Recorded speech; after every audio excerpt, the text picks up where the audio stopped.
So Beastars episode 7 did a couple of extraordinary things in my book. First things first, the chicken character. Just sort of coming out of nowhere. Doesn't really make sense in what's going on in the story. Just a little subplot that I thought would just be a little throwaway subplot, but it turned into something actually kind of meaningful. It doesn't really add much to our characters around her, but it just really kind of bolsters up and helps us understand sort of, again, what the world is around them, you know, what these other characters are going through, what's their day-to-day struggles. We know what Lugosi's going through, we know what Louis is going through. Seeing her there just kind of solidifies sort of the community aspect of the school, and I think it just works really well. Second, the dream sequence. That kind of comes out of nowhere, and it's just so well animated. 2D animation, which is a very, you see those stark differences, within the episode in comparison to, like, the crazy looking CG. Like, this 2D animation is just, Orange knows how to do that too. Don't worry, like, they can do 2D animation just as well as they can do CG. It looked incredible. It's going to be one of my favorite cuts this season for sure, one of my favorite cuts of this year, because not only, like, is it just extremely well animated, it's a long cut. It's like a minute long, and it adds so much as well. Because at the end, we see that she is with Louis, and things feel a little bit different in the show now. We realize that there's feelings there, and those feelings are a tad bit scary.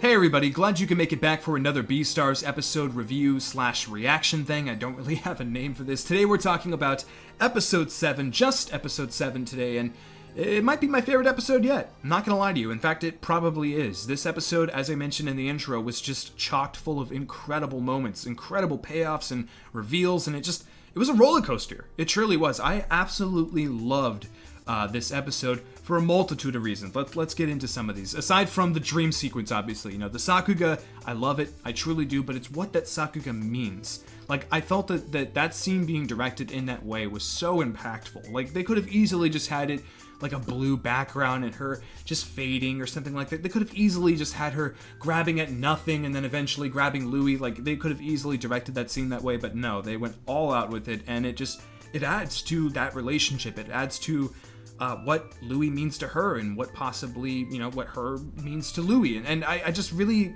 I don't know, it just worked so well. Worked extremely well.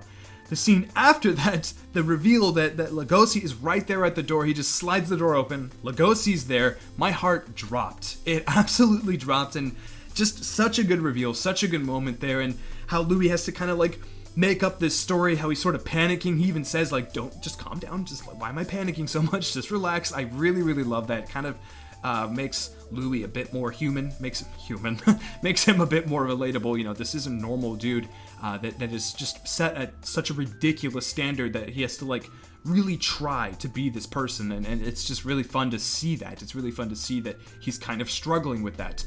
Just that moment there. Louis realizing that Lugosi might have feelings for Haru, or he's there to see Haru, like, what's going on?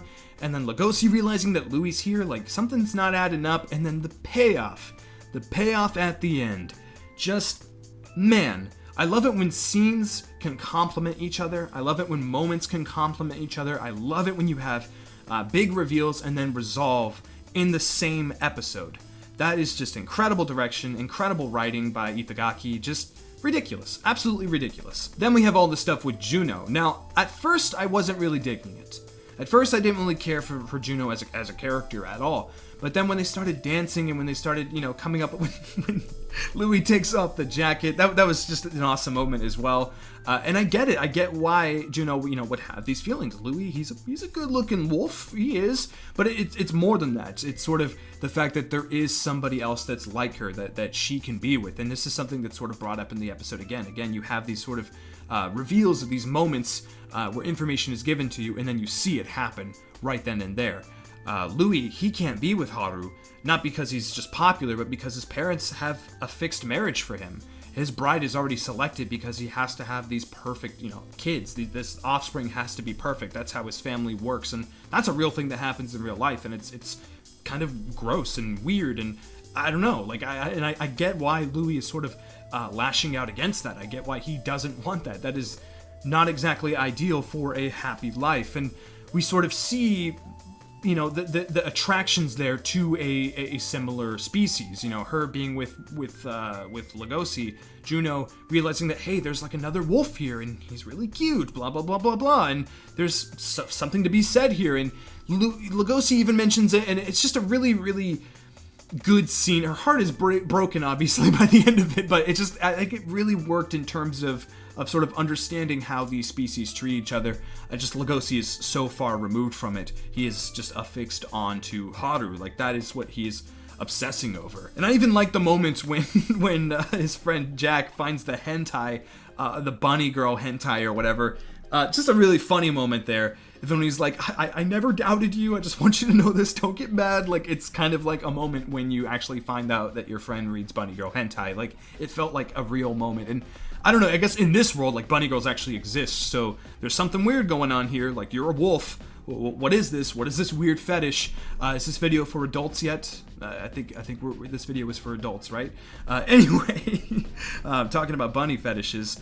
I really like that moment, and I like how Lugosi doesn't hide it. He just kind of tells him, like, yeah, man, like, weird stuff's going on. I don't know. Like, I might have feelings for this girl.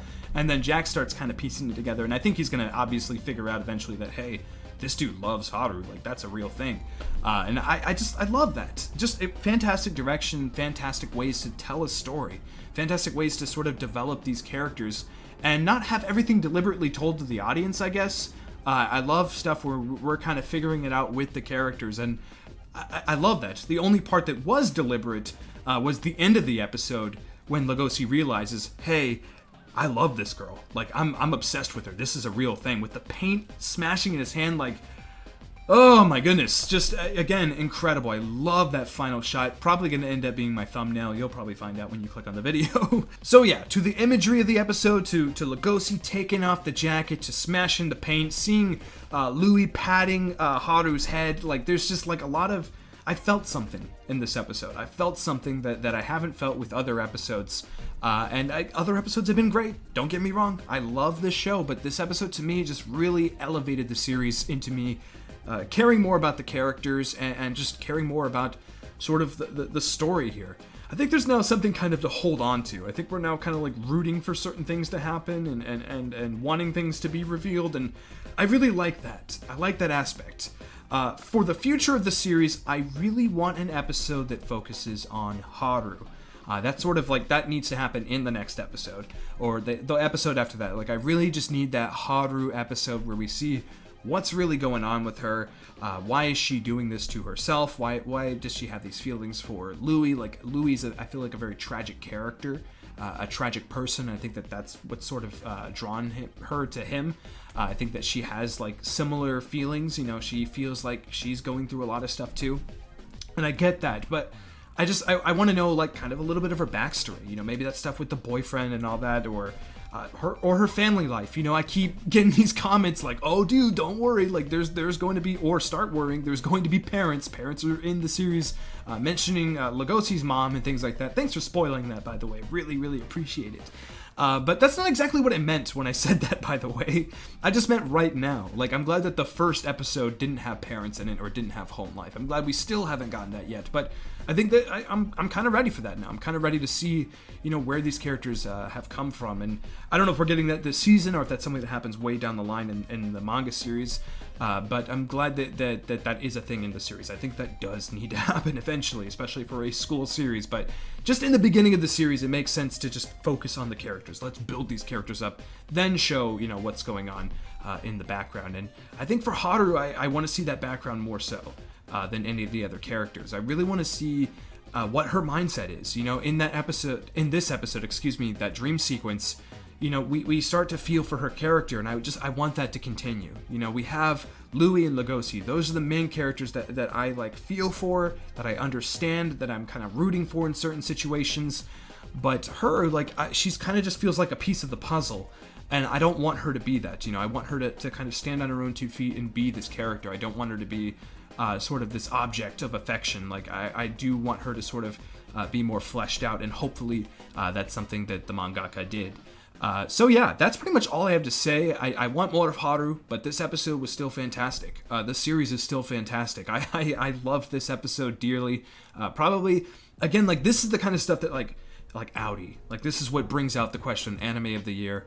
This is some of the best of anything I've watched this year, and that's crazy. I never would have expected that from Beastars. Beastars continues to subvert my expectations. But yeah, just absolutely love this episode. Make sure to comment down below and give me your thoughts on episode 7 of Beastars. What did you think of this whole thing? What did you think of that dream sequence? My goodness, that looked beautiful. What did you think of the stuff with Juno? I'm sure you guys might be able to elaborate a little bit more on that, and just, you know, what's going on between the lines in terms of the adaptation. I think I'm going to start reading the manga. I'm not going to catch up on the manga. I'm not going to, like, read ahead. I'm just going to read with the series as we go on, because I do kind of want to compare them. I do kind of want to, like, see what's going on, because maybe there are more moments with Haru where she is just talking and expressing herself and being a little more fleshed out as a character, because I feel like I'm losing that.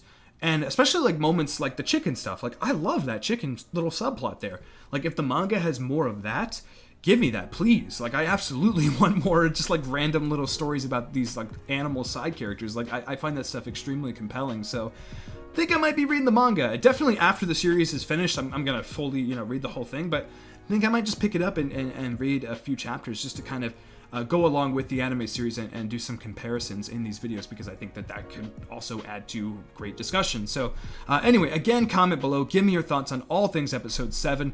Make sure to hit the like button if you enjoyed anything that I had to talk about today, and subscribe for more content like this, and also other crazy things, gaming stuff, anime stuff, everything in between.